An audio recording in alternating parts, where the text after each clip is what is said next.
Innal hamdalillah nahmaduhu wa nasta'inuhu wa nastaghfiruh wa na'udzu billahi min shururi anfusina wa sayyiati a'malina. Man yahdihillahu fala mudilla lahu wa man yudlil fala hadiya lahu. Asyhadu an la ilaha illallah wahdahu la syarika lahu wa asyhadu anna Muhammadan abduhu wa rasuluh. Ya ayyuhalladzina amanu taqullaha haqqa tuqatih wa la tamutunna illa wa antum muslimun.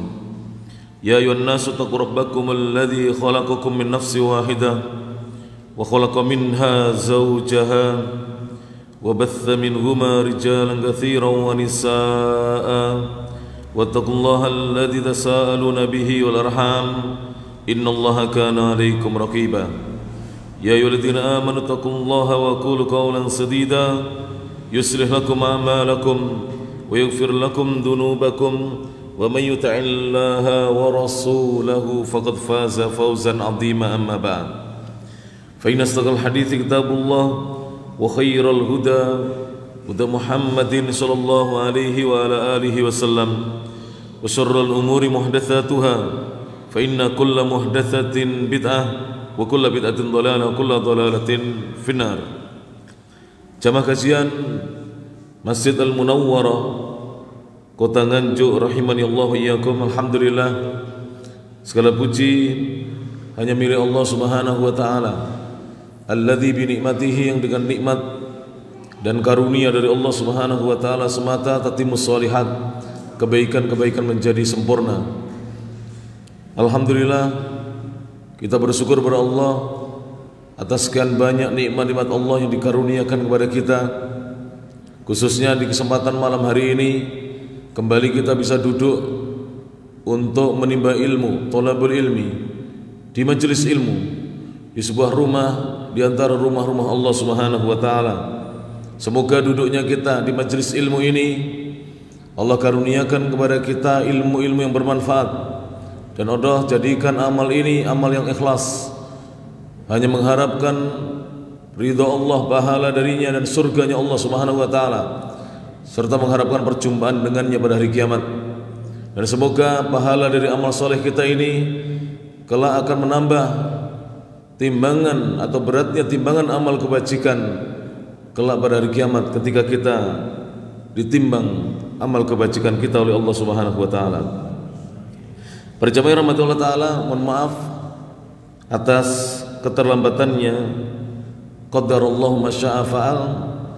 2 kali di pom bensin baru dapat, itu pun harus mengantri hampir 30 menit. Jadi walaupun solarnya naik, tapi ternyata juga antrian lumayan. Alhamdulillah, alladzi bi nikmatihi tatimmus shalihat. Alhamdulillah ala kulli hal. Melanjutkan kajian kitab yang biasa kita bacakan setiap Ahad malam Senin yang pertama, kitab Sabilur Rasyad, jalan petunjuk. Sabilur Rasyadi, jalan petunjuk. Mukhtasarul Adabil Mufrad, kitab tentang ringkasan kitab Al-Adabul Mufrad yang disusun oleh Al-Imam Al-Bukhari rahimahullahu taala. Kalau tidak salah terakhir kita sampai pembahasan hadis yang ke-66 ya. Pada kesempatan malam hari ini hadis yang ke-67 bab yang ke-10. Ya. Gimana catatannya? Betul ya? Tayyib. Al-babu al-asiru, bab yang ke-10 adalah babu imatatil adza anit tariqi. Bab disyariatkannya menghilangkan, menjauhkan al-adza, sesuatu yang mengganggu anit tariqi, dari jalan. Jadi termasuk ajaran Rasulullah sallallahu alaihi wasallam, bahkan ini termasuk keimanan kepada Allah Subhanahu wa taala, adalah apabila kita mendapati ada sesuatu yang menghalangi di jalan, atau melintang di jalan, atau mengganggu di jalan, apapun yang bisa membahayakan keselamatan orang-orang yang menggunakan jalan tersebut, pengguna jalan, maka sebagai seorang muslim hendaknya kita meminggirkannya, membuangnya dari jalan, mengambilnya kemudian kita letakkan di tempat yang aman. Dan ini adalah sebagaimana hadis Nabi sallallahu alaihi wasallam ketika beliau mengatakan al-imanu bid'un wa sittuna syu'batan. Iman itu ada 60 sekian cabang. Beda kata para ulama, hitungan antara 3 sampai 9. Iman itu cabangnya ada 63 sampai 69 cabang. Wa fi riwayah, dalam satu riwayat, bid'un wa sab'una syu'batan. Iman itu ada 70 sekian cabang, 73 sampai 79 cabang. Fa'alaha, dalam satu riwayat, fa'afdaluha qaulu la ilaha illallah. Cabang yang paling tertingginya, yang paling utamanya adalah ucapan la ilaha illallah. Ucapan tidak ada sembahan yang berhak disembah dengan benar dan diibadahi dengan baik kecuali hanya Allah Subhanahu wa taala. Kemudian wa adnaha, dan cabang yang paling rendahnya, yang paling bawahnya adalah imatatul adza anit thariq. Seorang menyingkirkan gangguan dari jalan. Kemudian Nabi sallallahu alaihi wasallam mengatakan wal haya'u syu'batun minal iman. Dan malu itu, sifat malu, rasa malu itu adalah salah satu cabang dari keimanan. Di dalam hadis tadi disebutkan 3 macam keimanan, yaitu iman dengan ucapan, qaulun bilisan, yaitu mana? Cabang yang tertinggi, qaulu la ilaha illallah. Kemudian yang kedua disebutkan keimanan dengan perbuatan, yaitu imatatul adza anit thariq. Karena iman itu juga amalun bil jawarih, amalun bil arkan. Iman harus ada amal dengan anggota badan. Kemudian disebutkan juga keimanan dengan amalan hati, yaitu sabda Nabi SAW, wal haya'u syu'batun minal iman. Malu itu adalah satu cabang dari keimanan, dan al-haya itu adalah amalul qalbi, amalan hatinya manusia. Di dalam hadis yang berikutnya, hadis yang ke-67, al-haditsu as-sabi'u was-sittun, dan hadisnya sahih, dinyatakan sahih oleh Syekh Muhammad Nasiruddin Al-Albani rahimahullahu taala. Berkata Al-Imam Al-Bukhari, qala Al-Bukhari rahimahullah, an Abi Barzah Al-Aslami. An Abi Barzah, dari Abu Barzah Al-Aslami radhiyallahu anhu. Qala, beliau berkata, dari Abu Barzah Al-Aslami, semoga Allah taala meridhai beliau, beliau mengatakan, qultu, aku berkata, ya Rasulullah, wahai utusan Allah, dullani ala amalin, tunjukkan aku atas satu amalan, tunjukkanlah kepadaku satu amalan, yudkhilunil jannah, yang amalan itu bisa memasukkan diriku dalam surga. Yudkhiluni al jannah, yang bisa memasukkan diriku ke dalam jannah, surganya Allah Subhanahu wa taala. Maka Nabi SAW kemudian beliau bersabda alaihi salatu wassalam, qol amitil adha, amit, jauhkanlah, buanglah al-adha, sesuatu yang mengganggu, antariqin nas, dari jalannya manusia, dari jalan yang dilewati manusia.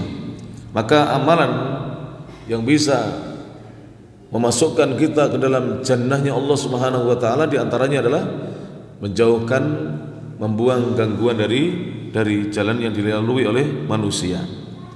Hadis yang berikutnya, Ats-Tsamin wa Sittun, hadis yang ke-68, dan hadisnya juga sahih, dinilai sanadnya sahih oleh Syekh Muhammad Nasiruddin Al-Albani rahimahullahu taala. Beliau mengatakan, qala Al-Bukhari rahimahullah, an Abi Hurairah radhiyallahu anhu, dari Abu Hurairah radhiyallahu anhu, anin Nabi sallallahu alaihi wasallam qala, dari Nabi sallallahu alaihi wasallam, Nabi bersabda, marra rajulun muslimun, lewat seorang laki-laki muslim, bisyaukin, melewati duri, fit tariqi, yang melintang di jalan. Jadi ada seorang muslim lewat, dia mendapati ada duri di jalan. Faqala, maka kemudian dia berkata dalam hatinya, dia mengatakan dalam hati, la umitanna hadzal syauka, sungguh benar-benar aku akan membuang, meminggirkan, menyingkirkan duri ini dari jalan, maksudnya la yadurru rajulan musliman, agar tidak mencelakakan seorang muslim. Maka apa yang terjadi? Faghufirallah, maka orang ini diampuni dosanya oleh Allah Subhanahu wa taala. Jadi sebatas menyingkirkan duri, membuang duri dari jalan, Allah Subhanahu wa taala mengampuni dosa orang tersebut. Ini adalah fadilah yang besar yang Allah Subhanahu wa taala berikan kepada seorang muslim yang mau membuang sesuatu yang bisa mencelakakan orang di jalan. Taib. Hadis yang berikutnya, At-Tasi' wa Sittun, yang ke-69, Hadis yang sahih diriwayatkan oleh Imam Al-Albani rahimahullahu taala. Bagi mungkin bapak-bapak atau sebagian jamaah yang mungkin baru mengikuti kajian hadis-hadis seputar adab, etika dan akhlak ini, ya, ini perlu kita kaum muslimin ini bukan hanya semangat mempelajari tauhid dan manhaj dan juga mempelajari ibadah yang benar sesuai dengan sunnah, tapi juga akhlak. Karena kaum muslimin sekarang ini kadang-kadang dia sudah tidak berbuat kesyirikan, dia sudah berjalan di atas jalan tauhid, tapi dari sisi akhlak dan adab dia tidak memperdulikannya. Ini sebenarnya ada khalal, ada kekurangan dan kerusakan pada manhajnya. Karena manhaj itu bukan hanya anti syirik, tapi juga kita anti dengan perbuatan-perbuatan yang tidak baik, akhlak yang tidak baik, adab yang tidak baik, kesopanan yang tidak baik.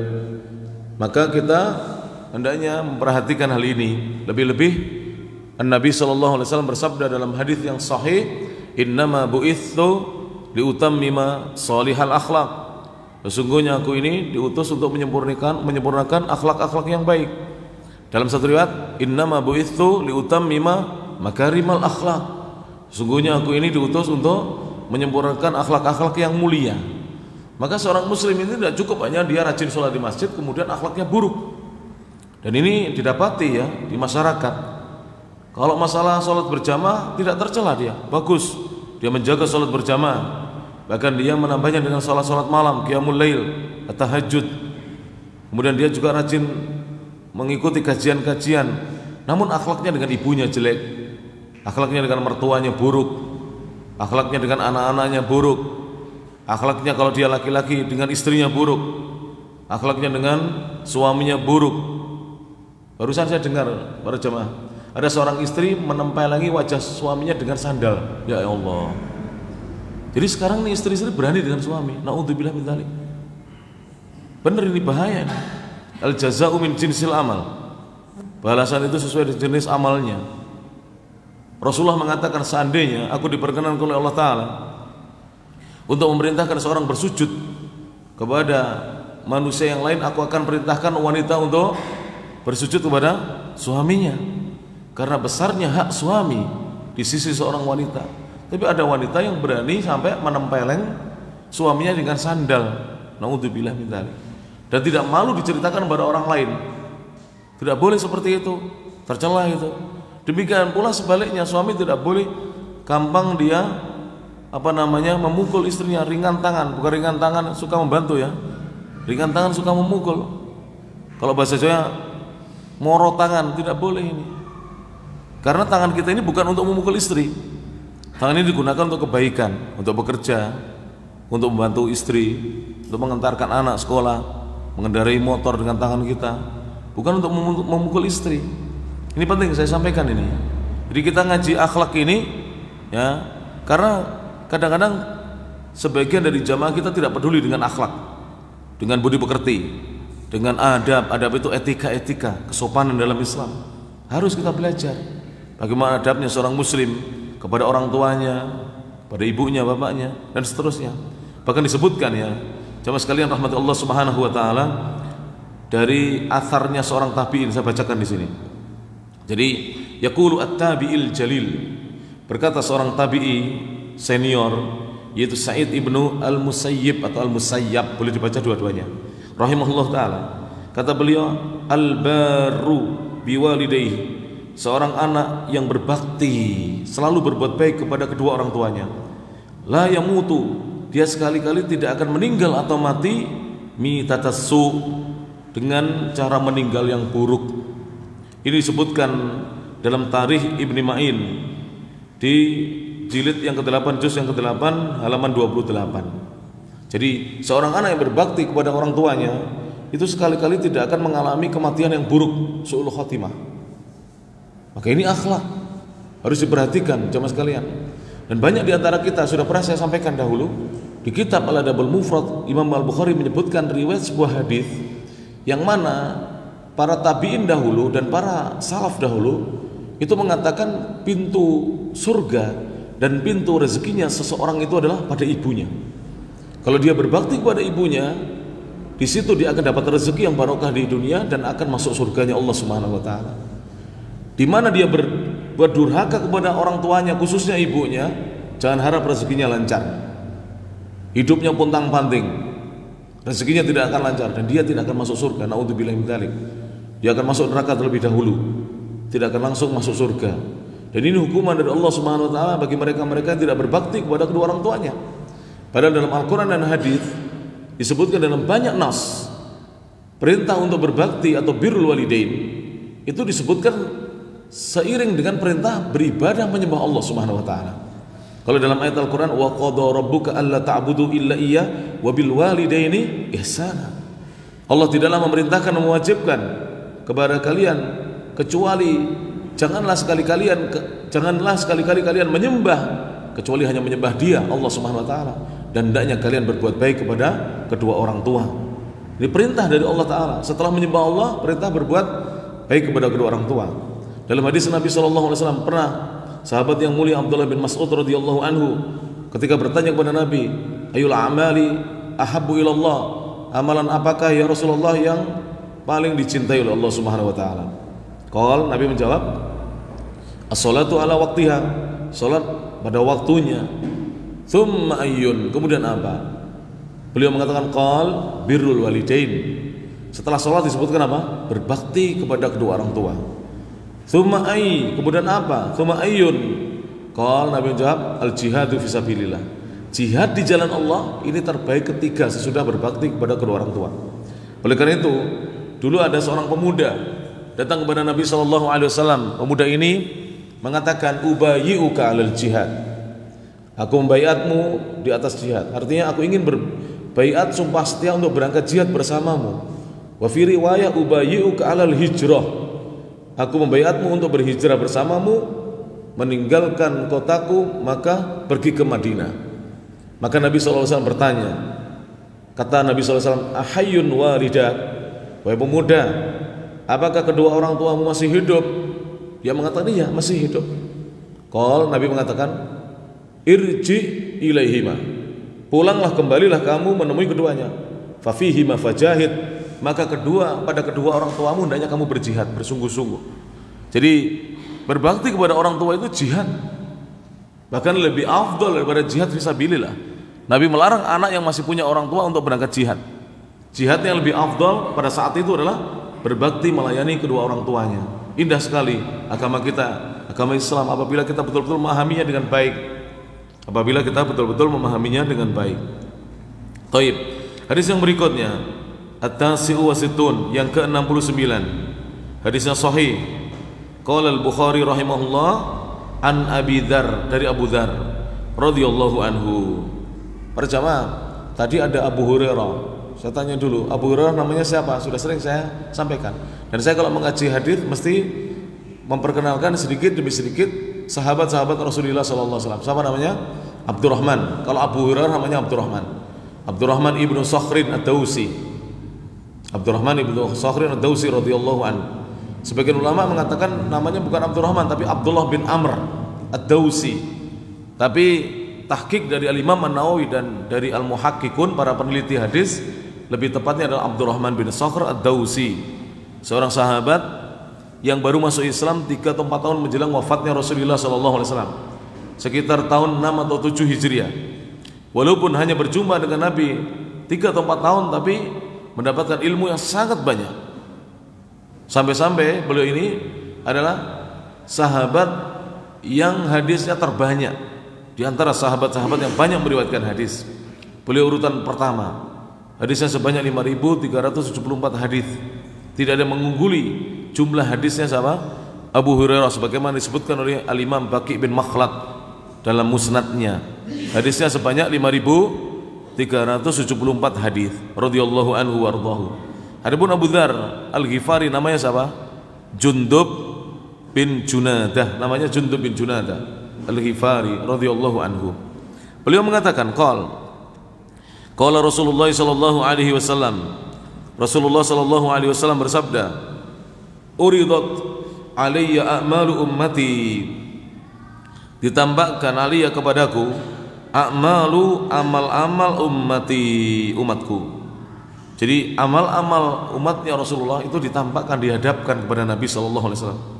Hasanuha, amal yang baiknya, yang bagusnya, wasayyi'uha, dan amal yang buruknya. Jadi suatu hari Nabi itu ditunjukkan amal-amal umatnya. Ini termasuk mukjizatnya Rasulullah sallallahu alaihi wasallam, bisa melihat amal umatnya, yang bagusnya maupun yang buruknya. Fawajadtu, maka aku mendapati fi mahasini a'maliha, di amal-amal bagusnya disebutkan di situ annal adza, sesungguhnya ada sesuatu yang mengganggu, yumatu, dijauhkan, dibuang, dipinggirkan, anitoriki, dari jalan. Jadi di antara amal-amal baiknya umatnya Rasulullah dilihat oleh Nabi, ternyata ada gangguan di jalan, itu oleh umatnya disingkirkan. Taib, wa wajadtu, kemudian aku mendapati fi masawi a'maliha, dalam amal-amal buruknya umatku adalah an-nukha'ata, adanya nukha'ah. Nukha'ah itu disebutkan oleh para ulama sesuatu yang keluar dari apa?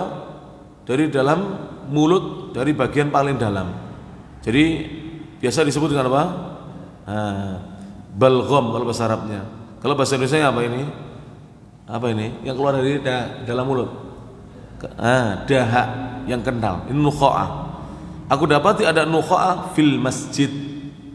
Dulu di zaman Nabi menempel di masjid. La tudfan, atau ada di masjid, tidak dikuburkan atau tidak ditutupi. Karena masjidnya Nabi dahulu berupa apa? Pasir, tanah. Jadi ada orang buang dahak di dalam masjid. Terkadang ada yang di kiblat masjid pernah dikerik oleh Nabi SAW. Maka ini diantara amal buruk, yaitu mengotori masjid. Di antara amal baik adalah membuang atau menyingkirkan gangguan dari jalan. Jangan mengotori masjid. Bapak nanti kalau pulang, bekas gelas aquanya ini ditaruh di tempat sampah. Ada tempat sampah di sini ya? Ada, sediakan. Jadi di bagian pintunya wanita harus ada tempat sampah, di bagian pintunya laki-laki juga demikian. Letakkan sampahnya di situ, jangan dibuang sembarangan. Karena disebutkan dalam hadis yang lainnya, suatu hari Nabi menanyakan, ada seorang yang biasa memunguti kotoran di masjidnya Nabi. Disebutkan dalam riwayat dia laki-laki, disebutkan di riwayat yang lain dia perempuan. Tiba-tiba tidak nongol, tidak terlihat batang hidungnya. Maka Nabi bertanya, kemana si fulan atau si fulana? Dikatakan dia meninggal dunia ya Rasulullah. Kenapa kalian tidak memberitahuku? Maka kemudian Nabi langsung mendatangi kuburnya, sholat jenazah di atas kuburnya. Dan beliau mengatakan bahwa membersihkan masjid ini amalan yang bisa membawa orang masuk surga. Jadi menjadi seorang yang suka membersihkan masjid, menjaga kebersihan masjid ini termasuk amalan yang bisa membawa masukkan seorang ke dalam surganya Allah Subhanahu wa taala. Taib. Kemudian setelah kita menyelesaikan bab yang ke-10 dan mudah-mudahan kita bisa mengamalkannya, ini artinya kalau kita tidak boleh ya, kalau kita disuruh membuang atau menyingkirkan gangguan dari jalan, berarti tidak boleh kita memasang gangguan di jalan. Jadi seperti gundukan itu yang di jalan-jalan itu apa namanya itu? Jangan dikatakan begitulah. Sampai ada istilah yang tidak baik kadang-kadang. Jangan dikatakan polisi tidur, gundukan saja ya, tidak boleh. Nanti katakan hansip tidur, tidak, nggak boleh, tidak boleh. Itu merendahkan. Sampai saya pernah dengar ini, hanya ada di Indonesia ini 3 polisi yang jujur. Satu Jenderal Hugeng, Kapolri di tahun dulu. Yang kedua patung polisi. Yang ketiga polisi tidur. Tidak boleh, ini menghina, tidak boleh ini. Tidak boleh. Saya ingatkan tidak boleh. Disar sama teman-teman, tidak boleh. Itu menghina, tidak boleh. Masih banyak bapak polisi yang jujur, masih banyak. Yang tidak jujur itu memang ada. Dan itu memang sengaja diviralkan oleh manusia yang tidak suka dengan institusi ini. Paham tidak? Mereka ingin berbuat kejahatan dengan bebas. Makanya menghina institusi Polri. Ini kita umat Islam tidak boleh demikian, tidak boleh menghina. Ya, sama dengan begini, ada ikhwan ngaji sunnah, kemudian hutang tidak bayar, diviralkan. Ternyata tibanya ini orang ngaji sunnah itu kalau bayar apa, kalau hutang tidak bayar, tibanya apa tibanya itu? Ternyata ya tiba no ya ternyata ya tidak boleh itu para jemaah, tidak boleh, dusta itu tidak boleh. Masih banyak yang jujur, masih banyak yang kalau berhutang dia bayar hutang. Silakan adzan lebih dahulu ya. Kalau sudah masuk sholat isya adzan lebih dahulu, nanti kita lanjutkan setelah adzan insyaallah. Kan ini masjid kita sendiri, bebas, merdeka kita, merdeka. Kalau di masjidnya orang, saya waduh ya, saya pernah Pak, setiap sudah masuk waktu itu harus berhenti, walaupun kita telat ngaji 10 menit suruh berhenti itu. Tapi kalau masjid kita sendiri kan bebas. Silakan, mau adzan dulu saya. Adzan dulu.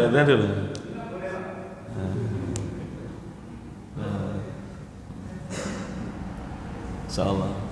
Sudah masuk isya kan? Adzan dulu, silakan.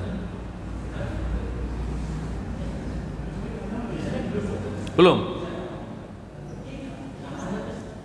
Sudah masuk isya belum?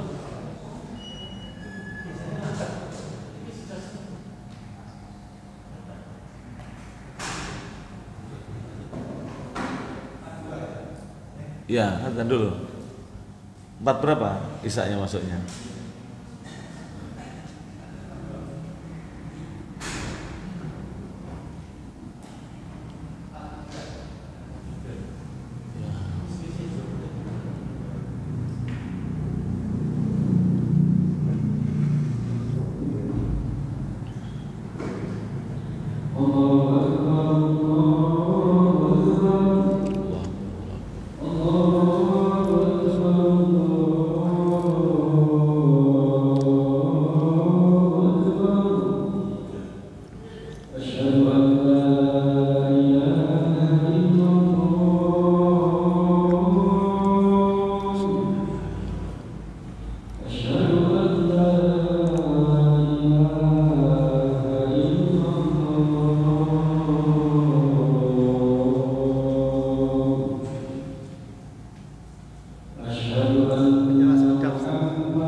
Alhamdulillah wahdahu wassalatu wassalamu ala man la nabiyya ba'dah wa ala alihi wa sahbihi wa man wala.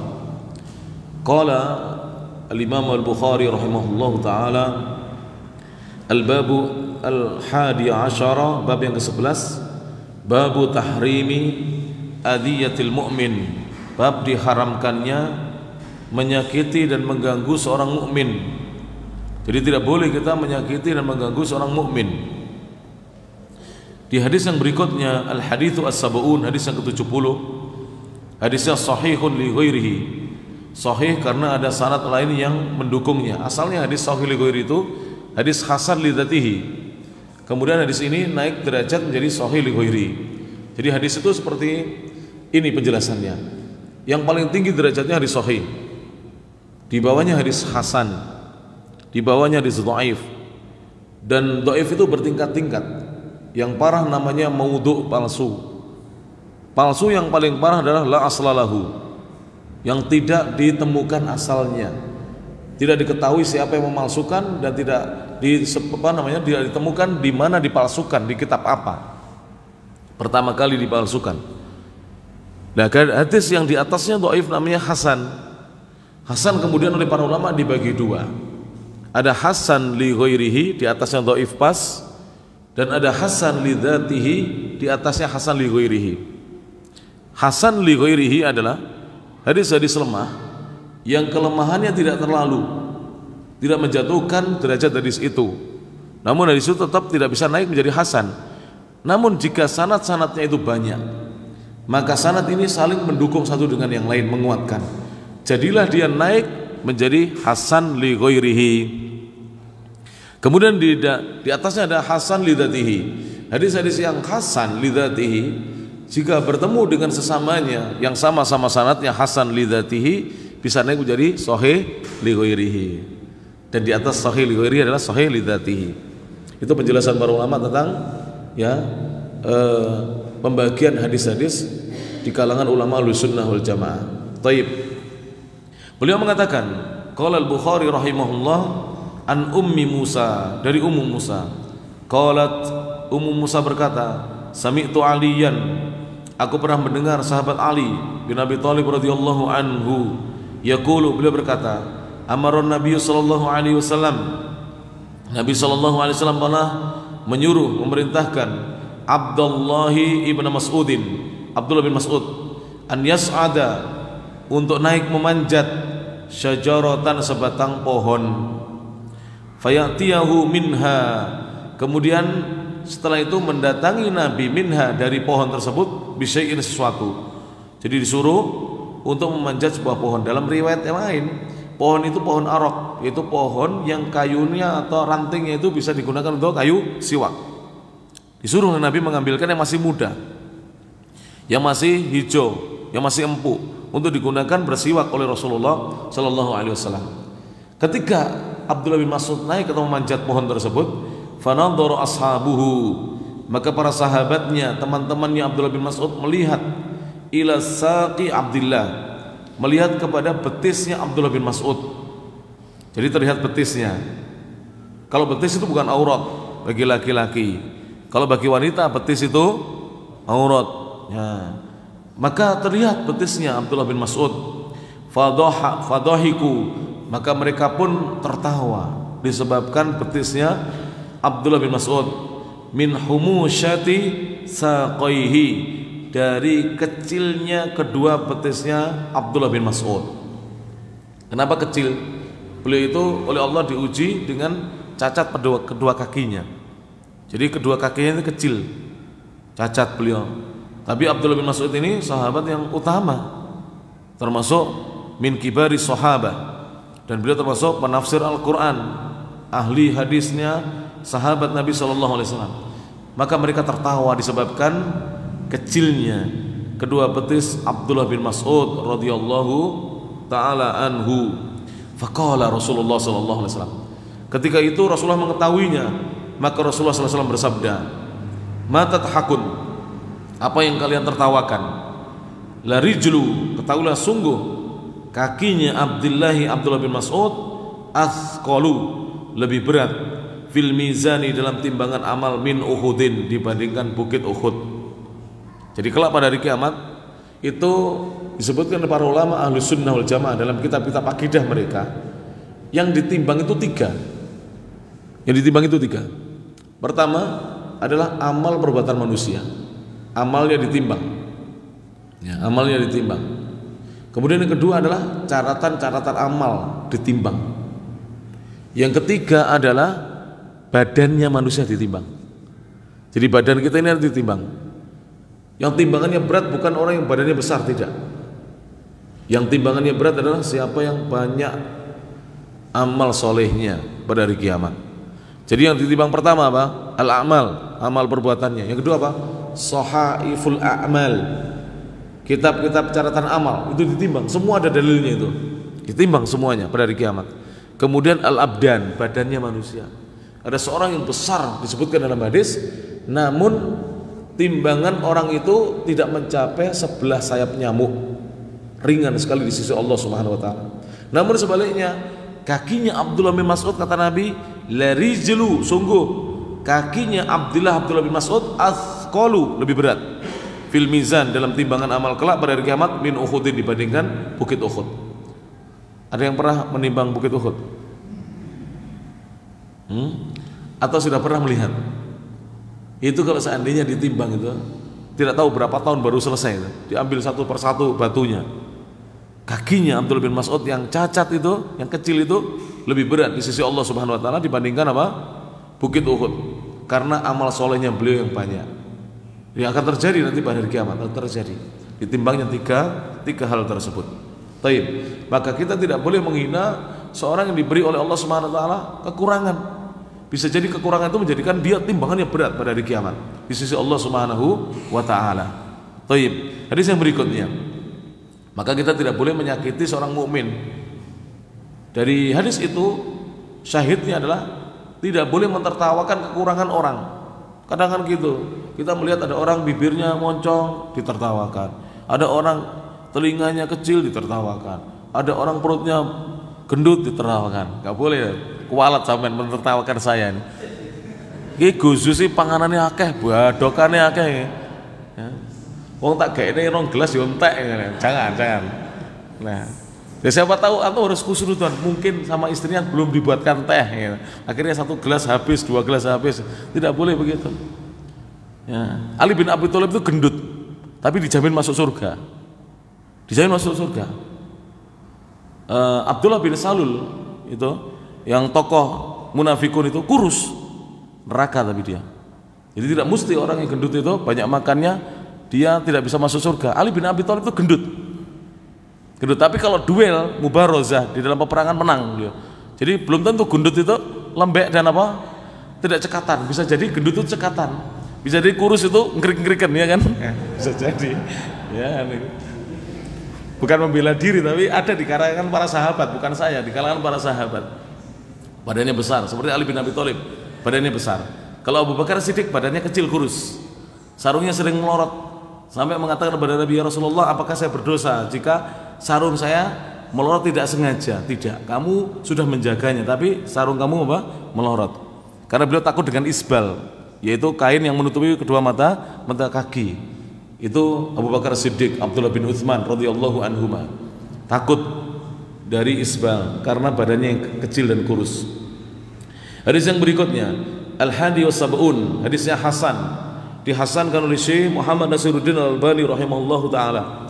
An Abi Hurairah radhiyallahu anhu, dari Abu Hurairah radhiyallahu anhu, anin Nabi sallallahu alaihi wasallam, dari Nabi sallallahu alaihi wasallam qol, Nabi bersabda, al mu'minu mir'atu akhihi.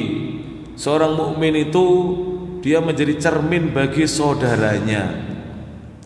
Seorang mukmin itu menjadi cermin bagi saudaranya. Misalnya saya barusan mandi, selesai mandi, rambut saya masih acak-acakan, saya ingin bersisir, biasanya menghadap ke arah mana? Cermin. Dari cermin itu saya mengetahui kekurangan diri saya. Maka seorang mukmin itu dia menjadi cermin bagi saudaranya, karena dia akan mengetahui kekurangan apa? Saudaranya. Yang saudaranya tidak tahu kekurangan dirinya sendiri, maka dia perbaiki saudaranya. Diperbaiki saudaranya. Apakah ada para jemaah? Kalau misalnya kita berkaca kemudian kita dikata-kata oleh kaca, rupamu elek misalnya gitu, kan tidak ada ya. Tidak ada ya kan. Tapi kita akan memperbaiki apa? Penampilan kita, rambut yang acak-acakan, baju yang kadang-kadang kalau keburu-buru ini kancingnya salah Pak. Saya lagi genjit apa? Naik turun ya. Maka begitu lihat cermin, doh, kancing saya keliru, saya memasukkannya. Kadang belum saya kancingkan, pernah atas sudah, bawah ini belum terlihat bagian apa kaos dalamnya. Maka begitulah seorang mukmin, kata Nabi SAW. Kemudian Nabi mengatakan, nanti saya bacakan sarahnya, wal mu'minu akhul mu'mini. Seorang mukmin itu saudara bagi mukmin yang lain. Nah ini saya mau ingatkan, jangan tersinggung Pak ya, karena saya sengaja menyinggung ini ya, tidak boleh tersinggung. Ada enggak jamaah pengajian yang dulu aku rajin ngaji bareng-bareng, rukun, satu masjid, satu yayasan, kemudian satu perkara terjadi di antara mereka kemudian berpisah, banyak. Bahkan satu dengan yang lain memusuhi saudaranya seperti memusuhi Fir'aun, seperti memusuhi setan. Ada itu wongnya ya teko nang ngene ndi wonge memusuhi saudaranya seperti memusuhi Fir'aun. Naudzubillah min dzalik. Padahal saudaranya baru melakukan satu kesalahan, yang satu tidak mau memaafkan, yang satu tidak mau minta maaf, bermusuhan. Naudzubillah min dzalik. Padahal muslim itu saudara bagi muslim yang lainnya. Ini nasihat ya, nasihat. Kalau kita ikhlas dalam beragama, fa insyaallah kita akan selalu berbuat baik pada saudara kita. Karena saudara kita ini, dan ikatan ya al-ukhuwah al-imaniyah atau islamiyah lebih kuat daripada al-ukhuwah di atas nasab alal ansab. Jadi persaudaraan dalam nasab itu kalah kuat dengan ikatan ukhuwah islamiyah. Maka hendaknya diperhatikan ini setiap mukmin. Al-mu'minu akhul mu'min, yakuffu alaihi doi'atahu, maka dia akan menjaga atas saudaranya doi'atahu, hartanya, dan dia tidak akan menyia-nyiakannya. Wa yahutuhu min waraihi, dan dia akan menjaga harta saudaranya atau hak milik saudaranya itu min waraihi, ketika saudaranya tidak ada. Jadi bukan malah mengambil, dijaganya ketika saudaranya tidak ada. Kita baca syarah penjelasan dari para ulama, al-mu'minu mir'atu akhihi. Maksudnya adalah al-mu'minu yajibu an yakuna ainan li akhihi. Seorang mukmin itu wajib dia menjadi mata, seperti mata bagi saudaranya. Ala nafsihi, atas dirinya. Kemudian fayursiduhu, dia membimbing saudaranya. Wa yansahuhu, dia menasihati saudaranya. Ya, ila ma'ayibihi, menunjukkan aib-aib saudaranya. Liyuslihaha, untuk dia perbaiki aib-aib tersebut. Karena dia seperti cermin.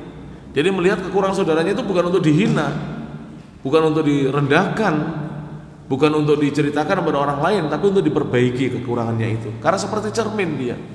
Kan kita kalau melihat kepala kita acak-acakan kan bukan kita mencaci maki kepala kan, tapi memperbaiki tatanan rambutnya dan seterusnya. Itulah seorang mukmin. Kemudian kata Nabi, yakuffu alaihi doi'atahu. Para ulama mengatakan maknanya adalah yahfadu alaihi malahu, dia jaga hartanya mukmin saudaranya tersebut, wala yudayyi'uhu, dan dia tidak menyia-nyiakan harta saudaranya, maka dijaga harta saudaranya itu. Kemudian wa yahutuhu min waraihi, maknanya adalah wa yahfadu, dan dia menjaga pula jami'a syu'uni akhihi, seluruh urusan-urusan saudaranya, idza ghaba, apabila saudaranya tidak ada di tempat. Jadi jaga, rumahnya dijaga, kendaraannya dijaga. Bukan malah dia memanfaatkan untuk kepentingan pribadinya, kemudian mengambil yang bukan haknya. Itulah seorang mukmin dalam sikapnya terhadap mukmin yang lain. Taib. Hadis yang berikutnya, coba sekalian rahmat Allah Subhanahu wa taala. Al-haditsu ats-tsani wa sab'un, hadis yang ke-72. Hadisnya Hasan. Ani ibni Abi Sa'ibi, dari Ibnu Abi Sa'ib, namanya Soifi, sahabat ini namanya Soifi radhiyallahu anhu. Qol, beliau berkata, sami'tu Rasulullah, kata sahabat Ibnu Abi Sa'ib, aku pernah mendengar Rasulullah sallallahu alaihi wasallam, yakni yang dimaksudkan adalah yaqulu, beliau bersabda, la ya'khudhu ahadukum, janganlah salah seorang di antara kalian mengambil mata'a sahibihi, harta atau barang-barang milik sahabatnya. Jangan mengambil apa yang dimiliki oleh sahabat-sahabatnya. Laiban, baik mengambilnya itu bercanda, laiban itu bermain-main, wala jadan, dan tidak boleh serius. Jadi mau main-main atau serius mengambil tidak boleh. Serius itu betul-betul mengambil, memang ingin memiliki. Atau hanya main-main. Misalnya sandal saudaranya, dia keluar masjid duluan. Ada satu pasang sandal, satunya dicantolkan di atas pohon misalnya, tidak boleh itu. Walaupun main-main tidak boleh. Jadi tidak boleh dalam Islam seperti ini. Kemudian Nabi mengatakan, fa idza akhadha ahadukum asa sahibihi, apabila salah seorang di antara kalian mengambil asa sahibihi, tongkat yang dipakai atau milik saudaranya atau sahabatnya, fal yaruddaha ilaihi, maka dia hendaknya mengembalikan tongkat itu ilaihi, kepada saudaranya, sahabatnya. Jadi kalau terlanjur diambil, dikembalikan pada jawab. Ini kalau diamalkan, masya Allah, betul, masya Allah. Tapi ya, mohon maaf ya, di sekitar kita ini masih banyak yang tidak mengerti ilmu agama, masih banyak. Kalau di Saudi ya, misalnya HP saya ketinggalan, dimanapun ya, itu saya kembali ada HP itu di situ. Kalau misalnya ditemukan oleh petugas masjid, itu nanti diletakkan di rak kaca, tinggal saya mengambilnya di situ. Jam tangan ketinggalan di kamar mandi ya, di sini tidak, Pak. Jangankan ketinggalan atau jatuh di masjidnya, kita taruh ketika sholat itu bisa hilang gitu. Makanya kalau naruh HP itu jangan di samping itu, sebaiknya di depannya sini. Di depan sini kalau kita sujud nggak melihat juga bisa hilang itu, bisa hilang, bener. Ada teman kita ini tasnya dicuri, dikira ini berat apa, ternyata semua itu kitab ngaji di kita. Jadi kitab yang dibuat belajar di pondok kita itu dicuri maling, dikira mungkin laptop, kan berat itu. Ya Allah, tidak boleh seperti ini. Ini adalah jelas menyalahi apa yang dituntunkan oleh Nabi SAW. Tidak boleh mengambil milik orang lain. Kalau kita ingin memiliki sesuatu dan kita tidak punya, bekerja, kita cari rezeki lebih dahulu, kita kumpulkan sedikit demi sedikit rezeki dari Allah, kemudian kita beli sesuatu yang kita inginkan itu. Bukan kita ingin memiliki milik orang lain tanpa seizinnya. Naudzubillah min dzalik, ini tidak layak. Bab berikutnya, Ats-Tsaniyah Asyara, Al-Babu Ats-Tsaniyah Asyara, bab yang ke-12. Babu man dalla ala khairin, bab seorang yang menunjukkan atas perbuatan baik. Jadi kalau kita menunjukkan amal kebaikan kepada orang lain, kemudian orang itu mengamalkan kebaikan tersebut, maka kita yang menunjukkan, kita yang memberitahu mendapatkan pahalanya. Kalau zaman ini kita yang nge-share dapat apa? Pahala. Jadi panjenengan misalnya kan ini ada flyernya ya pengajian kita ini. Nah, di-share, share kebaikan. Gunakan medsos kita. Panjenengan punya apa? Facebook. Punya apa lagi? WA. Punya apa lagi? Telegram. Punya apa lagi? Instagram. Manfaatkan untuk apa? Kebaikan. Bahkan sebagian ulama ada mengatakan, kalau perlu TikTok itu, kalau orang ngisi dengan joget-joget, musik-musik dan lagu-lagu, atau ngisi dengan pengajian-pengajian dimasukkan di TikTok. Biar nanti apa? Isinya TikTok itu kebagusan itu. Siapa tahu yang biasa joget itu lihat, loh, ceramah misalnya, ceramah agama itu. Loh, bener, sekarang sudah mulai ceramahnya satu-satu dipotong-potong dimasukkan TikTok. Gak apa-apa. Ini guru-guru kami ditanya, sebagian memang jangan, tapi sebagian mengatakan pada dasarnya media itu boleh. Menjadi tidak boleh karena isinya, bukan karena medianya. HP ini pada dasarnya boleh nggak? Boleh. Tapi diisi keburukan tidak boleh. Kalau dijadikan sebagai sarana untuk mendapatkan kebaikan, boleh. Nah sekarang ya, orang pegang HP bisa dapat duit. Orang pegang HP bisa dapat dosa, iya nggak? Dijualan, untuk jualan online dapat uang, rezeki dari Allah Ta'ala.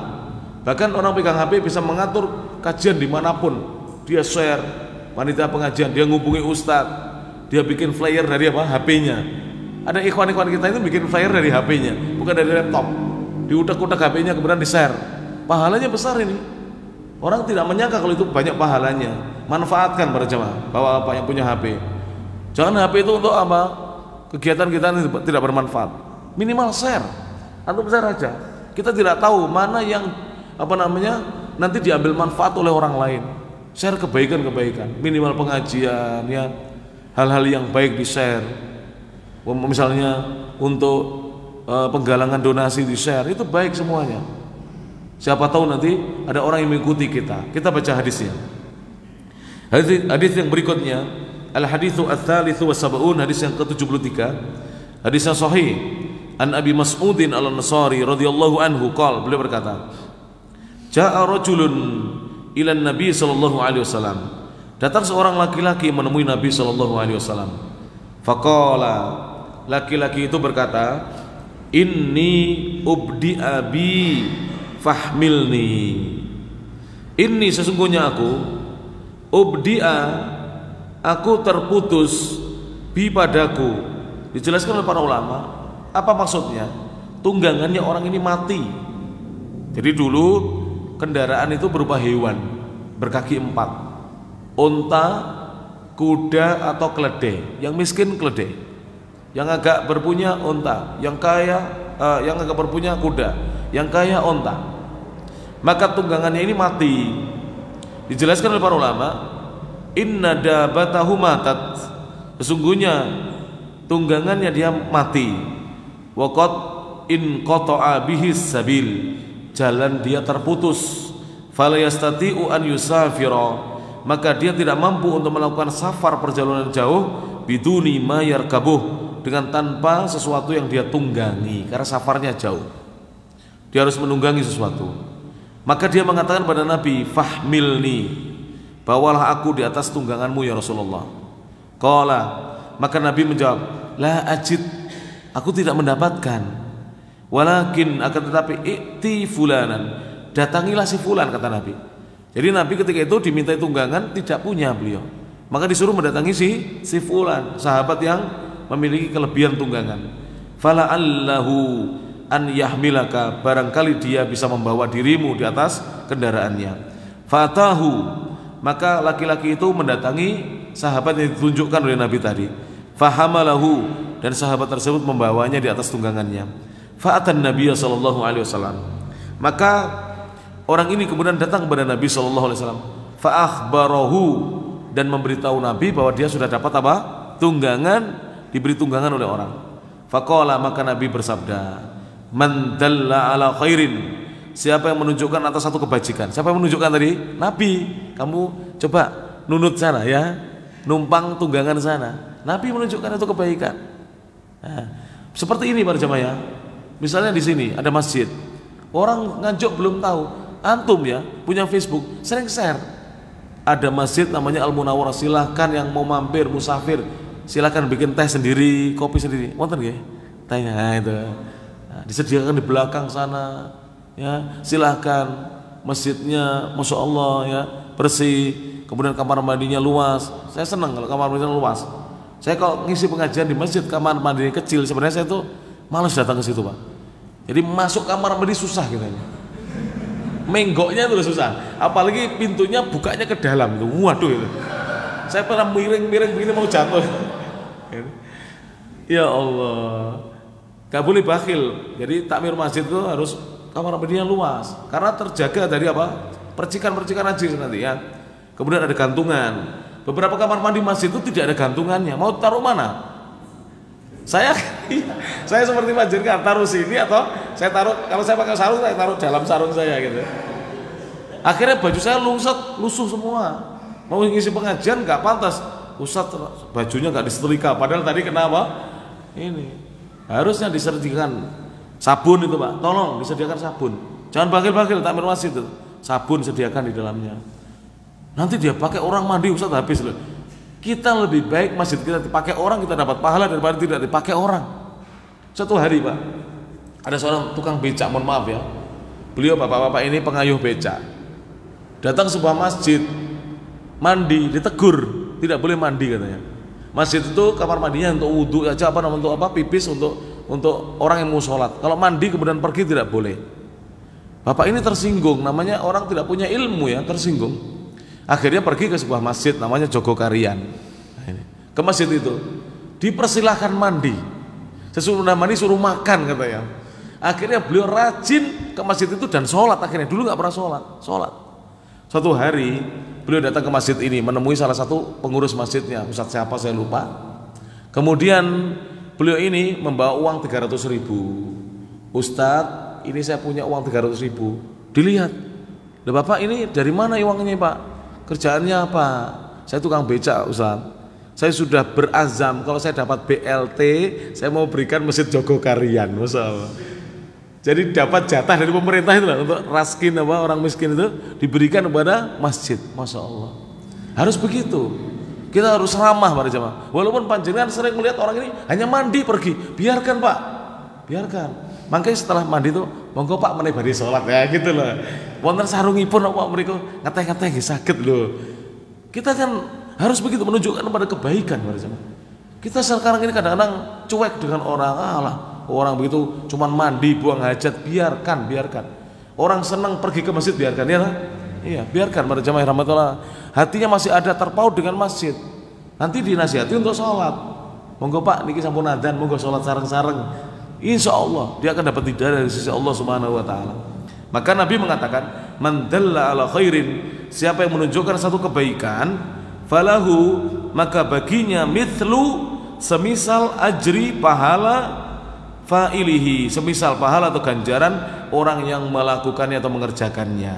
Jadi kalau kita menunjukkan satu kebaikan, maka kita akan dapat pahala dari semisal pahala orang yang melakukan kebaikan itu, tanpa mengurangi pahalanya orang tersebut. Orang itu tetap dapat pahala, kita pun dapat pahala, karena kita apa? Menunjukkan dia kepada kebaikan. Kan mudah ini para jemaah, hal yang sangat mudah yang dicontohkan oleh Nabi SAW.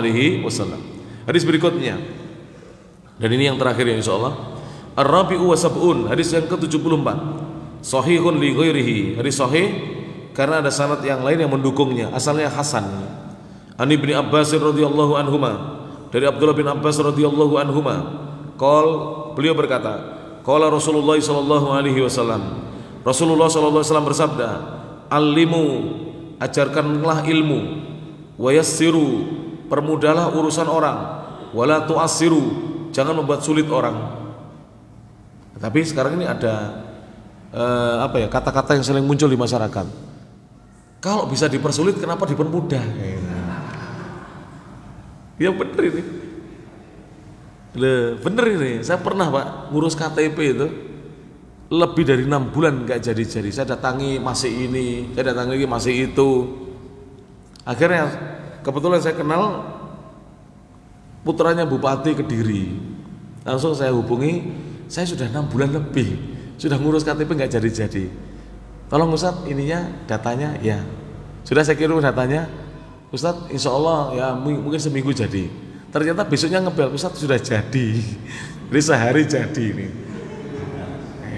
Jadi ada istilah di negeri kita ini, jika bisa dipersulit kenapa dipermudah. Jangan para jemaah. Ini nasihat untuk semuanya ya, bukan untuk semuanya. Bukan hanya untuk yang kerja di pemerintahan, untuk semuanya. Kalau urusan itu sulit, permudahlah ya. Permudahlah, gampangkan. Itu di Saudi Arabia. Saya itu masya Allah di sana, bener. Itu bikin KTP, padahal kita orang asing, 30 menit selesai. Asal persyaratan sudah lengkap, tidak sampai 30 menit. Lihat begini, ketik-ketik gini, langsung di print itu keluar KTP-nya, klik-klik, langsung keluar. Alatnya sudah di situ. Jadi langsung tidak sampai 30 menit jadi. Ada teman saya mau safar, harus ada visa kan kalau mau safar. Itu langsung sebentar, yang penting sudah apa? Beres. Karena dia mau terbang ini. Kalau tidak terlambat pesawatnya, langsung jadi. Jadi begitu harusnya seorang muslim mempermudah urusan saudaranya. Karena kalau kita mempermudah urusan orang lain, Allah akan mempermudah urusan kita. Mana dalilnya? Wallahu fi aunil abdi, ma kana al abdu fi auni akhi. Allah selalu akan menolong satu hamba selama hamba itu mau menolong saudaranya. Allah akan selalu menolong seorang hamba selama hamba itu mau menolong saudaranya. Maka di sini Nabi mengatakan, alimu, ajarkanlah ilmu oleh kalian, wa yassiru, permudahlah urusan orang, wala tu'assiru, jangan kalian mempersulit. Wa idza ghadiba ahadukum, apabila salah seorang di antara kalian marah, falyaskut, maka hendaknya diam. Kalau marah hendaknya apa? Diam. Karena dengan diam itu dia bisa merenung, berpikir, kemudian ketika dia berucap, bertindak, tindakannya tidak bertentangan dengan agama, karena dia sudah memikirkan yang lebih dahulu. Ini yang bisa disampaikan dalam kesempatan malam hari ini. Mudah-mudahan bermanfaat dan kita bisa mengamalkannya, sehingga kita bisa menjadi hamba-hamba Allah yang berakhlak mulia, memiliki adab, etika, kesopanan yang baik. Karena nanti pada hari kiamat ya, yang berat timbangannya pada hari kiamat adalah orang-orang yang berakhlak mulia. Itu bahkan akhlak yang mulia itu, amalan ini membandingi orang yang di siang hari puasa sunnah, di malam hari sholat malam, pahalanya menandingi orang yang di siang hari puasa sunnah dan di malam hari dia sholat malam, dengan kebajikan, kebagusan akhlaknya. Mudah-mudahan kita menjadi hamba-hamba Allah yang berakhlak yang mulia, bukan hanya kepada sesama muslim, kepada semua manusia, sampai manusia yang kafir sekalipun, yang baik akhlaknya kita. Jangan kasar kepada hewan, yang baik akhlak kita, jangan kasar. Insya Allah itu menjadi penyebab kita dimasukkan surganya Allah Subhanahu wa ta'ala. Demikian yang bisa disampaikan. Terima kasih kepada Takmir Masjid Al Munawwarah Yayasan Raudhatul Ilmi Nganjuk, dan juga terima kasih kepada Bapak dan Ibu maturun sangat kerawan panjenengan sedaya wonten majelis ilmu menika.